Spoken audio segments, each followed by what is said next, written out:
এ পৃথিবীর সবচাইতে বড় স্বৈরাচারী ফেরাউনের পরে এই হাসিনা। এর বাস্তব প্রমাণ আয়না ঘর।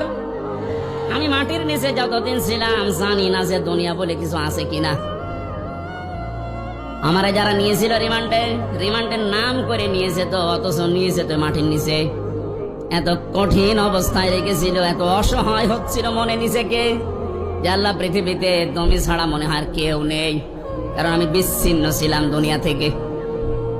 আমি তো তাও মাত্র 3 বছর, আর ব্যারিস্টার আরমান 8 বছর। আপনি কল্পনায় আনতে পারেন যে একজন মানুষকে মাটির নিচে যে ঘর এখন দেখা যাচ্ছে, এখানে 2 দিন 5 দিন 10 দিন না 8 বছর একটা মানুষ থাকলো কি করে?